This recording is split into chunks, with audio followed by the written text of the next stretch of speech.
राधे राधे। आज हम पढ़ेंगे राजस्थान अध्याय कक्षा 10 की पुस्तक का तीसरा लेसन, जिसका नाम है राजस्थान के उत्सव, त्यौहार और मेले। चलिए इस पाठ की हम शुरुआत करते हैं। उत्सव और त्यौहार। राजस्थान में एक कहावत प्रचलित है कि 7 वार 9 त्यौहार, अर्थात सप्ताह के 7 दिनों में यहाँ 9 त्यौहार होते हैं। यहाँ की स्थानीय संस्कृति की अभिव्यक्ति लोक उत्सवों में स्पष्ट रूप से देखी जाती है। ये त्यौहार उत्सव मेले इस प्रकार रचे गए कि मौसम, समय और लोक भावना सबका संतुलन इसमें दिखाई देता है।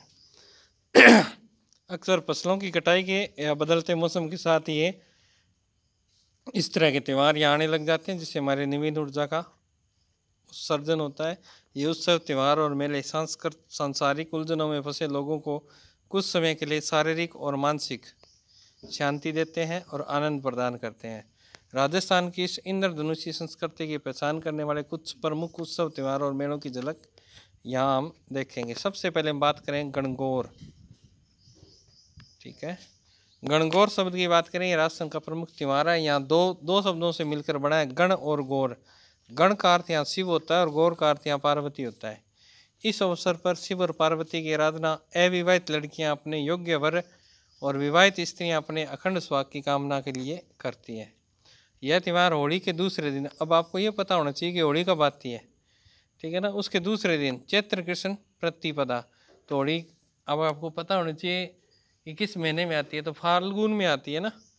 तो फाल्गुन में आती है, तो इस बात का आप ध्यान रखेंगे कि ये होली के दूसरे दिन चैत्र कृष्ण प्रतिपदा से लेकर चैत्र शुक्ला तृतीया तक चलता है। तो ये ध्यान रखिएगा कि गणगौर का त्यौहार कब से कब तक मनाया जाता है। तो ध्यान रखना, चैत्र कृष्णा प्रतिपदा यानी चैत्र कृष्ण की एकम से लेकर चैत्र शुक्ल तृतीया यानी 14 दिन चलता है।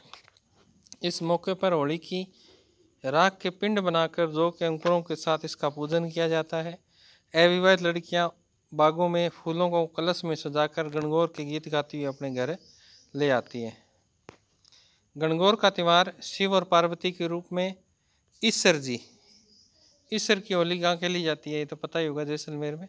गणगौर की प्रतिमाओं के पूजन द्वारा मनाया जाता है। जनश्रुति के अनुसार इनका प्रारंभ पार्वती के गोने, यानी गोना क्या होता है, शादी के बाद लड़की को भेजा जाता है ना, उसे गोना बोलते हैं, अपने पिता के घर पुनः लौटने और अपनी सखियों द्वारा स्वागत गान को लेकर हुआ था। इनकी याद में स्त्रियां गणगौर की काष्ठ में लकड़ी की प्रतिमाओं को सजाकर मिट्टी की प्रतिमाओं के साथ किसी जलाशय पर जाती है। नृत्य और गीतों के साथ मिट्टी की प्रतिमाओं पर विसर्जित कर काष्ठ प्रतिमाओं को पुनः लाकर स्थापित करती है। इस त्यौहार की मान्यता जोधपुर, जयपुर, उदयपुर, कोटा में धूमधाम से मनाया जाता है। तो मुख्य ये ध्यान रखना है कि गणगौर में किसकी पूजा होती है, शिव और पार्वती की। कब से कब तक मनाया जाता है, चैत्र कृष्ण प्रतिपदा से लेकर चैत्र शुक्ल तृतीया तक मनाया जाता है। ये बात आप ध्यान रखेंगे। गणगौर के अवसर पर गणगौर की सवारी का रिवाज है। उदयपुर की गणगौर की सवारी कर्नल टोड ने बड़ा ही रोचक वर्णन किया है, जहाँ अटैलिकाओं में बैठकर सभी जातियों की महिलाएं, बच्चे, पुरुष रंग बिरंगे आभूषण गणगौर की सवारी को देखते थे। तो बस ये ज़्यादा याद रखने की जरूरत नहीं है, उतनी चीज़ यहाँ से याद करनी है। अब तीज की बात करें तो तीज, राजस्थान में कहावत है कि तीज त्योहारा बावरी ले डूबी गणगौर। तो यहाँ पर वो ये पूछेगा कि त्योहारों का आगमन कब से शुरू होता है, कब से बंद होता है। तो ध्यान रखना, त्योहारों के चक्र की शुरुआत सावन माह की तीज से होती है। तो ध्यान रखना, सावन माह की, और इसका अंत गणगौर से होता है, यानी गणगौर हमारा अंतिम त्यौहार माना जाता है। उसके बाद में 4 महीने के लिए देवता सो जाते हैं, तो इसलिए ये बात आप ध्यान रखेंगे। वर्षा ऋतु में सावन माह में मनाया जाने वाला तीज का त्यौहार राजस्थान की स्त्रियों का सर्वाधिक फेमस त्यौहार है। ठीक है, चलिए नेक्स्ट है, प्रिय त्यौहार है श्रावण शुक्ला तृतीया। ध्यान रखना, सावन तीज कब आएगी, श्रावण शुक्ला तृतीया को। हरियाली तीज भी बोल दिया जाता है। यह त्यौहार विवाह के पश्चात पहली बार पीर में मनाने की परंपरा होती है। मान्यता है कि विवाह के बाद पहले सावन में सास और बहू एक साथ नहीं रहनी चाहिए, इसलिए ससुराल पक्ष किसी अनिष्ट की आशंका से उसे पीर भेज देते हैं। अब क्या क्या होता है, झूले झूलते हैं, ठीक है ना, गीत गाए जाते हैं, हाथों पाँव में मेहंदी लगाते हैं, तालाब के किनारे मेलों का आयोजन होता है, खेत में मोट, बाजरा और फली जो ग्वार की होती है उसकी बुआई की जाती है। तो ये प्रश्न यहाँ से हम पूछ सकते हैं कि गुलाबी जो नगर है, तो वहाँ की गुलाबी गुलाबी तीज कहाँ की फेमस है? तो ध्यान रखना जयपुर की फेमस है। तीज की सवारी में घोड़े, हाथी, वर्दी पहने मावत, घुड़सवार सारे होते हैं। तो ये यहाँ से मुख्य मुख्य बातें थी जो आपको याद रखने की। तीज का त्यौहार कब आता है? तो श्रावण शुक्ल तृतीया। अब ये बूंदी वाला प्रश्न बहुत बार पेपर में पूछा गया है कि कजली तीज कहाँ की फेमस है? तो कजली, कजली मीन्स काजल, काजल कहाँ का? बूंदी का। तो कैसे बनता है काजल? बूंद बूंद करके बनता है, इसे याद रखेंगे। तीज का त्यौहार जहाँ श्रावणी तीज को मनाया जाता है, वहीं भाद्रपद कृष्ण तृतीया को, ध्यान रखना, कजली काला होता है तो ये भी कैसे? कृष्ण काला। तो भाद्रपद कृष्ण तृतीया को मनाया जाता है, ठीक है। तो ये बात आप ध्यान रखें, कजली तीज भाद्र कृष्ण तृतीया को मनाई जाती है। नेक्स्ट आएगी होली। अब होली को आपको याद रखना है, होली कब मनाई जाती है? फाल्गुन पूर्णिमा को मनाई जाती है। और सारे लोग जानते हैं कि क्या होता है, कैसे होता है। इस अवसर पर रबी की फसल कट जाती है और महिलाएं इकट्ठी होती है और गोबर के कंडों को एकत्रित करके होलिका दहन किया जाता है, गुलाल डालते हैं। ये बताने की जरूरत नहीं है अपने को, क्योंकि हम ये सब मना चुके हैं। अब यहाँ से क्या प्रश्न पूछा गया है वो मैं आपको बता देता हूँ। यहाँ से ये प्रश्न पूछा गया है कि कोड़ा मार होली कहाँ की फेमस है? तो कोड़ा मार जो होली है वो बिनाए अलवर की फेमस है, ठीक है। तो ये प्रश्न आपसे पूछ सकता है वो। आदिवासियों के क्षेत्र में जो होली खेली जाती है उसे क्या कहा जाता है? भगोरिया। होली के दिन क्या खेला जाता है? भगोरिया खेल खेला जाता है, ठीक है।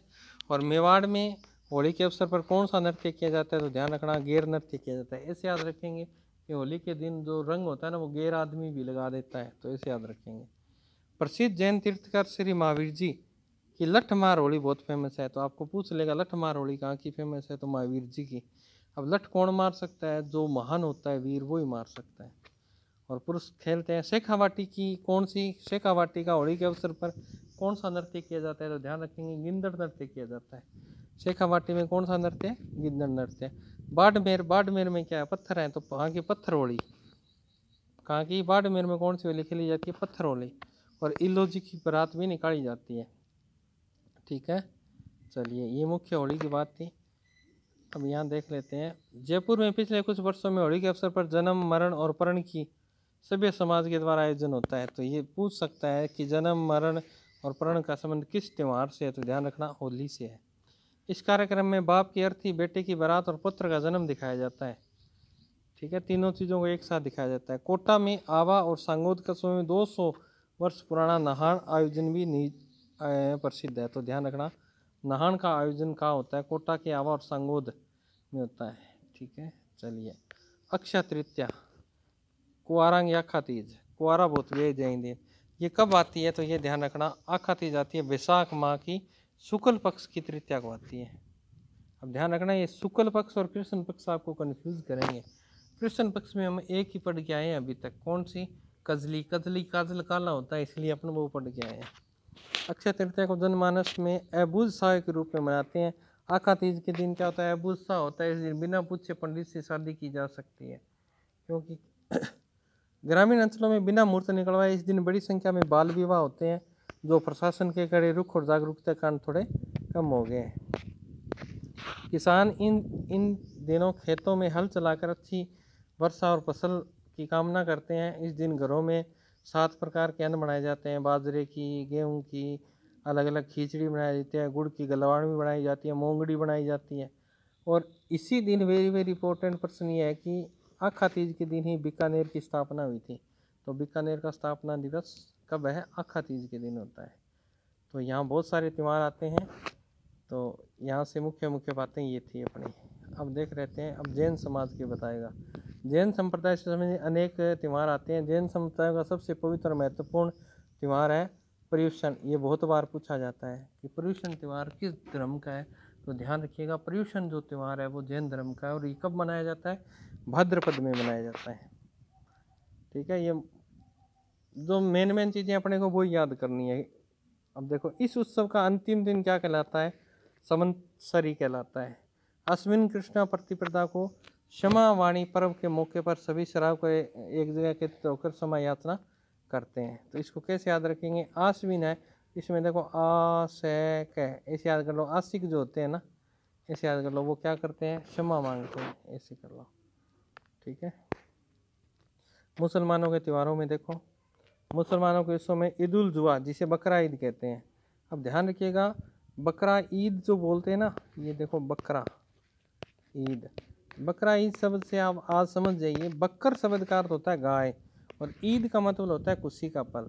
जहाँ गाय को काट कर खुशी का पल मनाया जाए उसे बोलते हैं बकरा ईद। और हमारे मायने में क्या है, बकरा किसको, बकरी, बकरा, ये इसको ले लेते हैं। इसका अर्थ ये नहीं है कि इस दिन बकरा ही काटा जाएगा, ये गलत है। ज़िलहिज की 10वीं तारीख को इब्राहिम द्वारा अपने प्रिय पुत्र इस्लाम की कुर्बानी की याद में मनाया जाता है, तो थोड़ा सा ध्यान रखेंगे। नेक्स्ट है मुहर्रम की गमी के मौके पर 10वें दिन उपवास रखते हैं। अंतिम दिन मोहम्मद साहब की नाती को जरूरत नहीं है, ये ईद उल जुहा पूछ सकता है आपको, ठीक है। और कुर्बानी के रूप में क्या निकाले जाते हैं, तो ध्यान रखना जुलूस नहीं निकाला जाता, ताजिए निकाले जाते हैं। तो यहाँ से मुख्य तो इनका तो एक दो त्यौहार है, ज़्यादा नहीं है। मोहम्मद साहब के पवित्र जन्म और मरण की स्मृति में कौन सा त्यौहार है, तो ध्यान रखना बरावफात का त्यौहार मनाया जाता है। रमज़ान की समाप्ति का दिन ईद उल फितर कहलाता है। नई पोशाकें पहनी जाती है और फलाना देगा, ये सब चीज़ें आपको याद रखनी है। ईसाइयों के तो आप सबको याद ही है, 1 जनवरी, happy new year, Easter, Good Friday, Christmas day, 25 दिसंबर, जिन्हें लोग अपने स्थानों पर मनाते हैं। तो हमारे यहाँ पर ये मुख्य त्यौहार थे। इसके अलावा हनुमान जयंती है, नरसिंह जयंती है, महावीर जयंती है, बुद्ध जयंती, ये प्रमुख है। वट सावित्री का व्रत है, निर्जला एकादशी है, देव झूलनी एकादशी है, हरितालिका तीज है, पवित्र चतुर्दशी है। तो ये मुख्य त्यौहार हमारे बताए गए हैं। तो ये जो नीचे मैंने बताया ना, इनको आप थोड़ा सा नोट आउट कर लेना, क्योंकि किताब में थोड़ी डिटेल नहीं दी गई है। तो ये त्यौहार डिटेल आप नोट कर लीजिएगा कि ये कब मनाए जाते हैं।